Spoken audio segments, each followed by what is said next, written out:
Hello, friends. Happy Friday, or whatever day you happen to be listening to this. We are excited to be with you. We are the Homemade Family, Nathaniel and Amy White. Hi there. Hi. You can catch us on Facebook or on YouTube or on our website, www.thehomemadefamily.org, or anywhere that you get podcasts. Just search for Insight Now, The Homemade Family. And you can join us. We are excited for today. Before we jump in, though, I have to tell you that Nathaniel and I, when we do these lives and we go into the studio and watch the video of ourselves, we love to sit and make faces at ourselves. That's what we do. And we laugh. And then all of a sudden we're going live and we're like, okay, let's be all serious. Right. Yes. So there's some behind the scenes look for you. All right.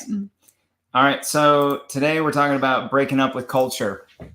And that really is our goal for this, that by the end of listening to us today, you really feel a compelling permission to break up with the culture around us. We've been reading as a family, our family Bible time, we've been reading through Genesis. We just finished that up and carried right on into Exodus. And so a lot of what we've been reading about lately has been, how did Israel get into Egypt? And now how are they getting out of Egypt? And, it's just kind of interesting because it takes about 14 chapters or so of the book of Exodus to explain how did Israel get out of Egypt. And you can think about that. I mean, this is like the birth of Moses and the raising of Moses and the fleeing of Moses to Midian and his coming back and after the burning bush and all of the 10 plagues and Passover and departing of the Red Sea. All of that only takes about 14, 15 chapters. But then the next 3.5 books are actually getting Egypt out of Israel, if you understand what I'm saying. Like, they'd spent 400 years in a foreign culture that didn't worship the Lord, that didn't have the same value system, that wasn't pulling them the same direction that God wanted for them. And it took 40 years and 3.5 books of scripture worth of instructions and teachings and discipling to get Egypt out of Israel enough that they could actually walk into the promised land. And so for us, then as believers, it really is a message to help awaken us to this question of just how much am I influenced by the culture around me? And it really is a question that we need to intentionally ask, because the nature of culture is it's invisible. Like, your culture will tend to be invisible to you, and Amy's going to get into that to help us see some of the things that are invisible. Stop stealing my notes. No. I'm just introing. I'm setting you up. You're good. But the nature of culture is it's invisible. So Amy's going to help us see some of the aspects of culture that they're just invisible to us. We don't even know that they're there. But because it's invisible, we're going to need to learn to ask these questions very intentionally. And by the end of today, you're going to, I think, feel a very compelling reason to do exactly that. To break up with culture. And then break up with culture. Yeah. So I have had the privilege of traveling to 8 different nations on mission trips. And I feel like because of that, I really have, culture is not something that I would ever just be thinking about. It's like I go about my daily life. I don't ever think about culture or why we do the things that we do. But because I have been to so many different nations, I have experienced so many different cultures and things that I find just intriguing and fascinating and maybe even beneficial from other cultures. That's where I feel like culture has become a big deal to us, and where the Lord has really taken it. I love what Nathaniel said there about, like how did Israel get out of Egypt, but then Egypt had to get out of Israel because they had just picked up so much of the culture. So when we're talking today about breaking up with culture, the first thing that we want to talk about is, what is culture? Because we need to know what it is if we're going to break up with it. Wikipedia's definition of culture is this: culture is an umbrella term which encompasses the social behavior and norms found in human societies, as well as the knowledge, beliefs, arts, laws, customs, capabilities, and habits of the individuals of these groups. You guys, I like to say it a lot easier than that. A culture is just an invisible force that shapes our thoughts, our behaviors, and our life. It's like a swimming pool that swirls around. When the kids all run in one direction, you can lift up your feet and you're just carried along by this invisible current, or this current that is going on. And that's how culture is. We live in a current that is pulling us along. So why does culture actually matter? Because it is an invisible force that's pulling you along. If we don't see it, then we don't know that it's there, and we won't ever question why we do what we do. We're just swept along. Yeah. And then that's why sometimes you as a culture, we end up in a place where we're like, how did we get here? This isn't where we wanted to be. What got us here? Well, there were these invisible forces pulling us along, and a lot of that is culture. Yes. So I think it's healthy to question why we do what we do. Why do we do what we do? A funny story from the beginning of our marriage. The first time we're married and the trash can got full, I kept wondering why Nathaniel was not taking out the trash. Nathaniel, however, stood there wondering why I wouldn't take out the trash. And the truth is, I grew up in a family where every Wednesday my dad went around the house, collected every garbage from every garbage can, bagged it up, and took it to the curb. Nathaniel grew up in a home where his dad worked all the time. His mom was a stay-at-home mom. She would go around the house, collect all the trash, bag it up, and take it to the curb. So here Nathaniel and I are standing here looking at this full trash can, and our cultures are colliding because it was I just assumed that men took out the trash. He just assumed women took out the trash. And until we clashed on it, we didn't realize that there was any kind of different culture.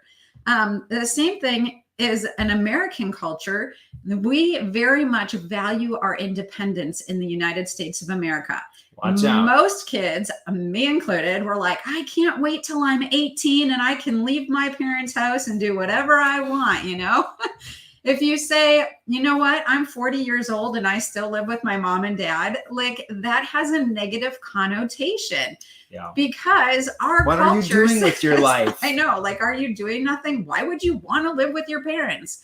But in so many other cultures around the world, people live multi-generationally. But to us, this seems like a foreign concept. Why would we want to do this? And yet I know amazing families who are breaking out of the culture mode, who the younger family and the parents have purchased a home together and they're living in that home together. Multiple families that I know that are doing this nowadays. And I'm like, this is so wise. Like, you grow up with the benefit of multi-generational wisdom.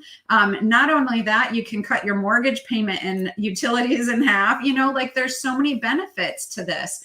And so this is just a place that I wanted to point out some of the places where we are just going in a flow, in a pull of culture, that we wouldn't think about these things until something else happens. I'm not making any judgment statements about what's right or wrong. I'm just pointing it out so that we can recognize that these things, even the fact that we think like at 18, I should move out, or, I should put my parents in a nursing home, or, I need to have my own house. All of these things are cultural pulls that we just believe to be true, that we can now recognize that these things may or may not actually be kingdom things. Right. Yeah. And so, like Amy said, these are examples of cultural things that they're invisible until somebody points them out to you. And then you're like, oh yeah, I never even thought about that. Yeah. That's the point. That's the point. That's the point. And actually a lot of what our culture values, why don't we kind of, we'll go here next and then we'll come back to here. So a lot of what our culture values is productivity, it's independence, it's responsibility, it's achievement, it's all of those kinds of things. And over the last couple of years, I've done a lot of historical just side reading, biographies of founders and things like that. And there was a lot in the founding of America that was in reaction to the way that England ran things, where in England and in the old world, everything was about heredity and blood.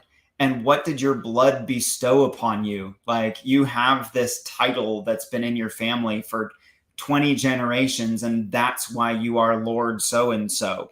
And that's why you own this land. And that's why you have authority to do X, Y, and Z. And in America, they intentionally said, no, nothing is hereditary. In fact, side story, this is probably deeper than I need to get into all of this, and it's going to be bore all but 10% of you. I apologize.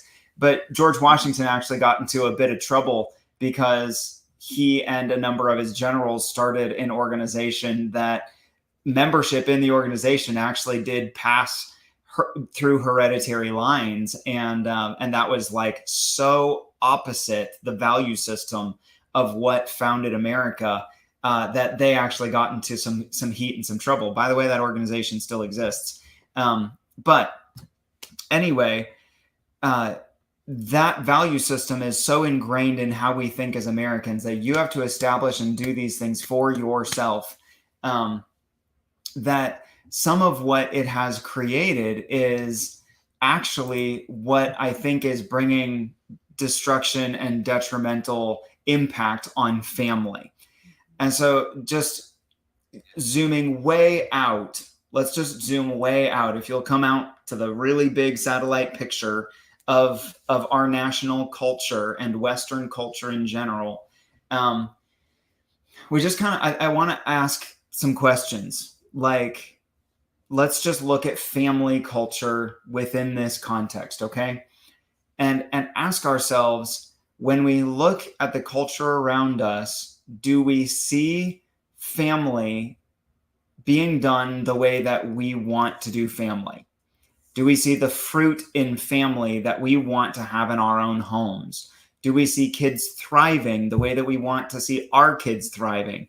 Do we see intelligence, wisdom, capability, respect, confidence, security, like all of these things? Do we see those characteristics and traits growing in kids generation by generation, or do we see them decreasing or stagnant? Or like, what do we actually see as the fruit of the way that the culture around us is teaching people to parent? And what I propose is that very much we are not seeing the fruit. This is what Amy and I can say for sure. And if you're listening to us, I'm sure you would agree that when we look at the culture around us, we do not see the fruit in the kids that we want to see in our kids. And well, just to state the obvious, that means we're going to need to break up with their advice, their influence, their voice, their pull, and we're going to have to do it differently, or we're going to end up with the exact same result that we're saying right now is not what we want. Mm-hmm. Yeah, I think I just want to share this story. When Nathaniel and I very first got married, we sat down on the couch and we said, what do we want our life to look like? We said we both want to have jobs where we work from home because we want to be able to raise our own kids. We want to homeschool. We want to do these things. And we put together a vision to get us to where we would go. And then we really lived according to that vision. And when we had that vision, we had to say no to some things to say yes to other things. And God has been so faithful, but it really was living counterculturally and making intentional decisions that actually got us to that point. And so just, that permission to break up with culture, that just because this is the way that things have always been done, doesn't mean it's the way that they always have to be done. Right. And if we can just kind of I want to look at a couple of different things from scripture, to just kind of peel back the cover on the culture that is around us and let us see kind of underneath it. And spoiler alert, in my opinion, it's kind of like you pick up a rock in the middle of the ground and it's like there's all the gross stuff underneath. It might be a little bit like that. So just bear with us if some of this is a little bit heavy, because this is a breakup process. It really is a call to break up with something that isn't bearing good fruit. And I think that we're about to be able to tell you why. So Malachi 4:5 and 6 says that God will send the spirit of Elijah in the last days. God will send the spirit of Elijah to turn the hearts of fathers to sons and sons to fathers. And that's generic. That's parents to children, children to parents. And it actually says, so that I will not strike the land with a curse of utter destruction. And one of the things that Amy is fond of saying about that is, I don't know how much that is necessarily a direct curse from the Lord, like Sodom and Gomorrah, there's fire and brimstone raining down on a culture or a people or a nation because of their lack of honor between generations or connection between generations. It's just, hey, one of the commandments happens to be honor your father and mother so that it may go well with you and that you may live long in the land the Lord your God gives you. It's the only command that has a promise attached to it. And it's a promise of things going well and being blessed. And so, well, naturally, if there's dishonor and disconnection between generations, what's the natural result of that in generation past over generation is lessening blessing, decreasing goodness, decreasing lifespan. All of those kinds of things are consequences of family breaking down. Mm-hmm. And so it eventually is like, hey, well, without the family being connected in a healthy way, there actually does eventually become a rottenness and gangrenous destruction that enters into a culture. It's just a biblical truth. Yeah, I think that it's like, this is the seed that you're sowing is rebellion. The seed that you're sowing is broken people. The thing that you're sowing, and then we begin to reap fruit. The broken people, broken foundations can't build healthy things, and rebellion can't build something healthy. And so we begin to eat the fruit of what we've sown. And honestly, I feel like we're seeing some of this manifesting even today as we look around, and parents their hearts are so turned away from their kids. It's like, I just want somebody else to babysit my kids, or I can't wait till they go off to school and I'm going to celebrate that I'm finally free of my kids, or I can't wait till my kid is 18. And the kids are saying the same thing. The dishonor actually goes both ways. And the kids are like, my parents, they don't know anything. Like, I can go anywhere, to get my education, into like on YouTube and other places, my parents don't really know anything. And there's just this dishonor in both directions. Yeah. And it's not bearing good fruit in our land. We're seeing in the land the fruit of this rebellion and breakdown. Yeah. And some of that, just as a practical example, I just saw a friend of ours who is a teacher posts a little meme, like from a teacher's perspective, like, here's a letter to the parents. If you don't demand respect from your children at home, they're not going to respect me here. If you allow them to sass you at home, they're going to sass me here. If you don't actually hold your boundaries, they're not going to respect mine. And so and the bottom line is, parents are always the first teacher of the children. Mm-hmm. And so if we don't do our job, then when a policeman confronts them, they don't honor the policeman. When government is doing something they don't like, then they're just like, well, let's just tear it down. When whatever the authority structure is, if they didn't learn to respond appropriately to authority at home, they're not going to respond to authority properly somewhere else. Mm-hmm. And that's just one symptom. That's just one symptom that I'm saying as an example to try to make it a concrete, understandable, practical thing. But I want to try to get even deeper into the root of that, because you guys know me by this point. This is what I do. Is, what Amy's saying, you see videos every September of parents seeing their kids off on the school bus the first day of school, and they're like, oh, bye, we miss you. And then they turn around and they've got the bathrobe and the wine, and they're like, yes, now we can do whatever we want. And it's the same thing with kids leaving the house at 18. It's like, yes, finally, now I can do whatever I want. Well, can you hear that the root of both sides of that is complete and utter selfishness? But what did Jesus teach us about love? That greater love has no man than this, that he lays down his life for his friends. And what is the call of parenthood if it isn't a call to lay down our lives for our children? Like, this is the essence, the one and only pure essence of parenting, is laying our lives down for our kids. It is that, and it is nothing else. And so anything other than that is completely running contrary to this. And yet, because of this individualistic, anti-hereditary culture that we have in American culture, that has then influenced European culture and Western culture and world culture, we have this thing of it, it's, I have to accomplish my desires.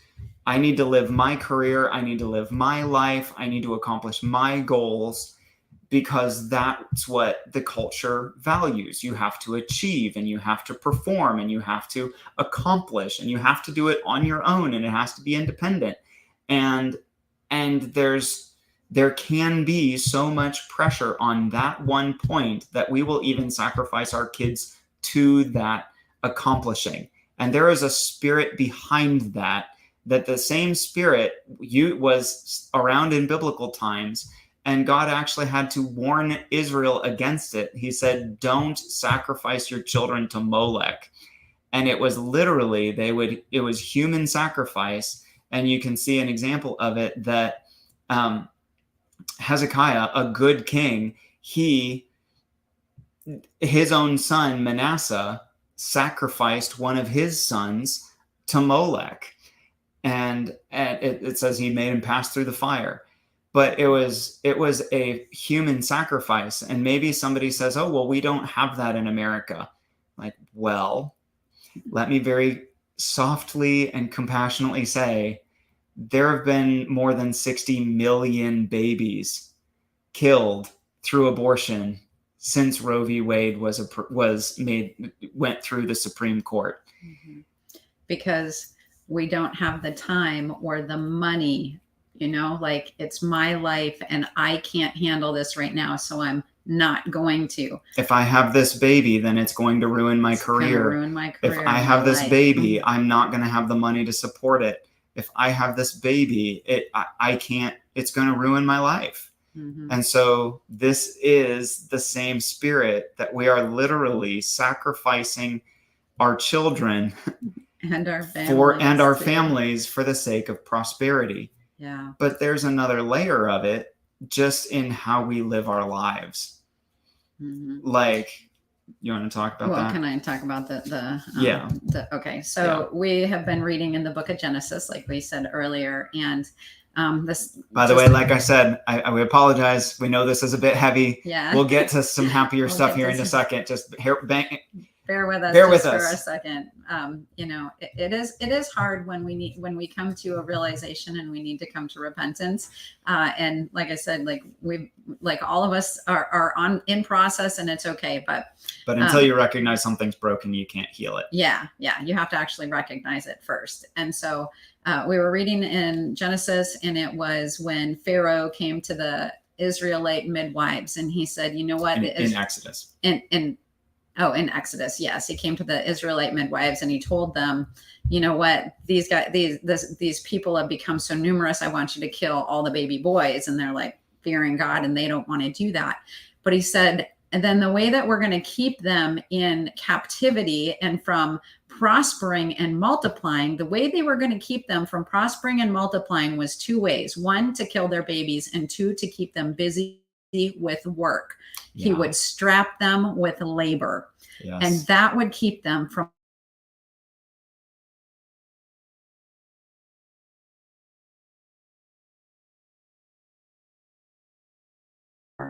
there we go. All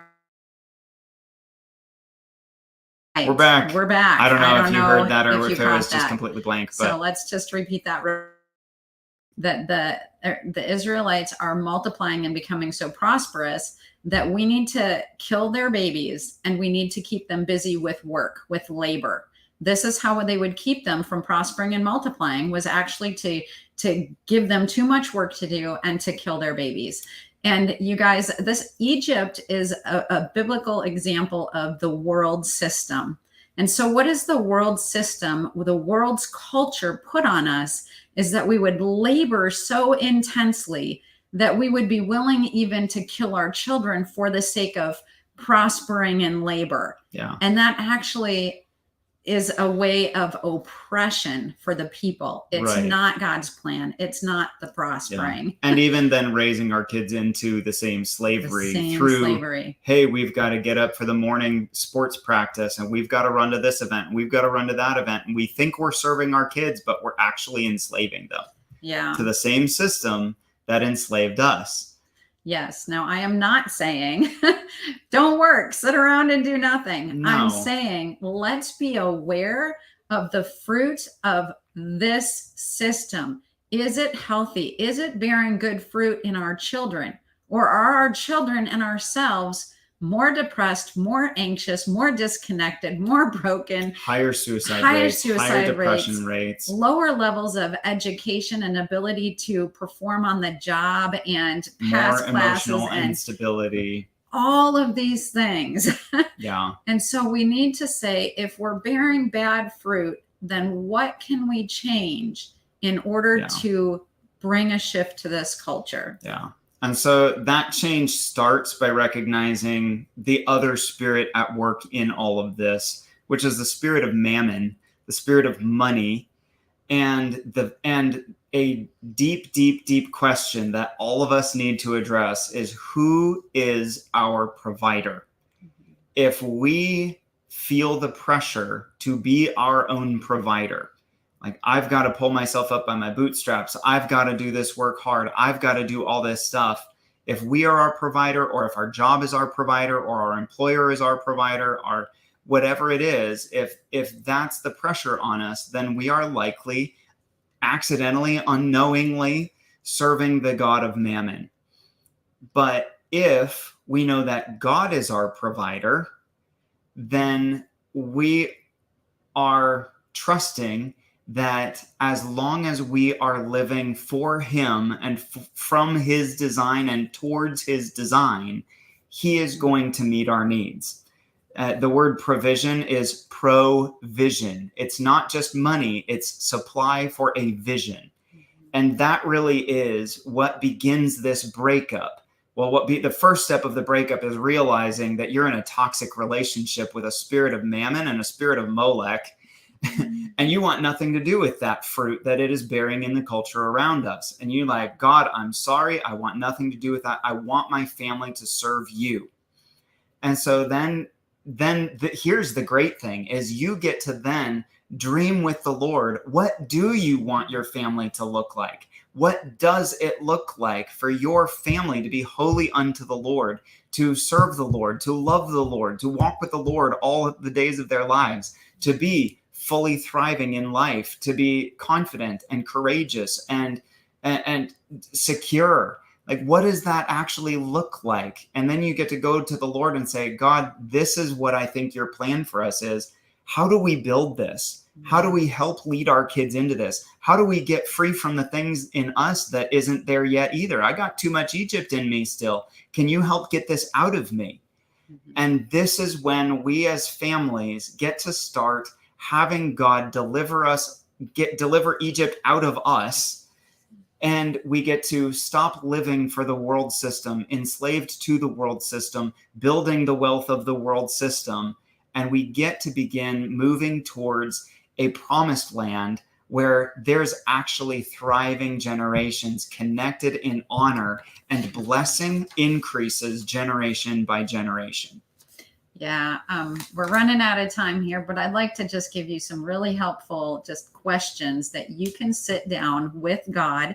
And just like Nathaniel and I sat down at the beginning of our marriage and said, what do we want our family to look like? And then we had to make intentional choices, which looked like, saying no to many of the luxuries of today. We didn't even own a TV for many years. Yeah, or job opportunities that were going to lead us back into that slavery cycle. Yep. So that we could keep our eyes fixed on the Lord and do what we felt like he put in our hearts. But here's just some really helpful questions that you can ask. What's important for me, for my kids, and for our family in this season? That'll change. Yep. And it changes. That's why I say season, because what works now might not work in 6 months or 12 months or 5 years. So you need to regularly come back. Lord, what's right for us or what's important in this season? Number 2, is there a place where I am just going with the flow? Lord, would you point it out to me where it is that I'm entrenched in culture and help me to see culture?